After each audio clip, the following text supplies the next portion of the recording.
O noso grupo municipal, Marea de Vigo, coñecíamos onte non precisamente por cauces institucionais e por cauces formais que son os propios do Concello de Vigo, sino polos medios de comunicación, o anuncio do plan de investimentos para o ano 22 do Concello de Vigo.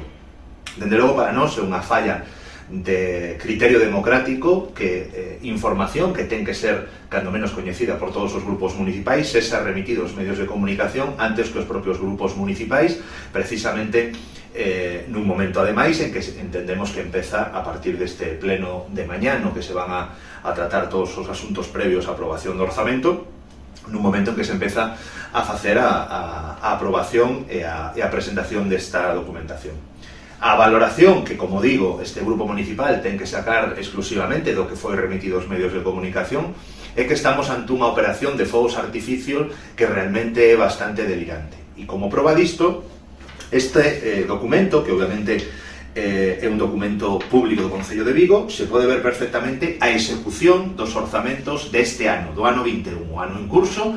no que figuraban máis de 106 millóns de euros de investimentos. Destos 106 millóns de euros de investimentos, apenas hai executados a data 30 de setembro, apenas 15 millóns de euros, é dicir, o 14%. O que debería estar solventando o Concello de Vigo é como vai a executar eses 106 millóns de euros que están nos orzamentos deste ano. E antes de anunciar os orzamentos en materia de investimentos do ano que ven, sobre todo explicar aos veciños e veciñas que gran parte deses 42 millóns de euros que figuran no plan de orzamentos do ano 22 son precisamente execucións que figuraban nos orzamentos do 21. Este documento é perfectamente accesible para calqueira cidadán, porque é información que está na propia web do Concello de Vigo, en información económica, aí se pode ver o grado de execución dos orzamentos do ano 21, e dende logo bastante ridículo que se estén anunciando como grandes investimentos do ano 22 cousas que están aquí no ano 21 e que non están executadas. Entre outras cousas, o Paseo de Bouzas, entre outras cousas, o ascensor de Vialia, entre outras cousas, investimentos en Balaídos. A maior parte das actuacións anunciadas son actuacións que se colocaron nos orzamentos do ano 21, que incluso se utilizou o remanente que figuraba, por así decirlo, nos aforros do Concello para poder justificar a incorporación deses recursos nun momento, ademais, que era necesario pola situación pandémica, e o Concello de Vigo único está facendo unha política efectivista de vender o mesmo produto varias veces aos veciños e as veciñas. A pregunta que temos que resolver antes de decembro é se estos 100 millóns de euros de investimentos nun orzamento, ademais, que finalmente,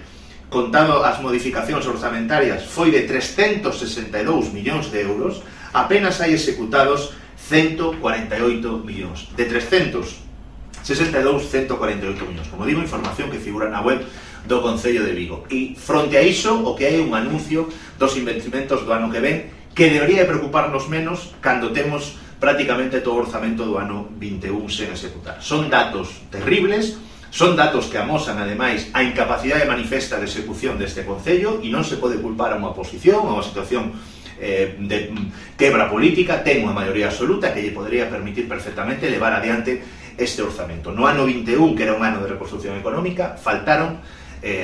iniciativas políticas e faltaron decisións importantes para ter completados os orzamentos que requerían un ano, como digo, de extrema dificultade. O que pase no 22 para non ser secundario, mentras non resolvamos os orzamentos do ano 21.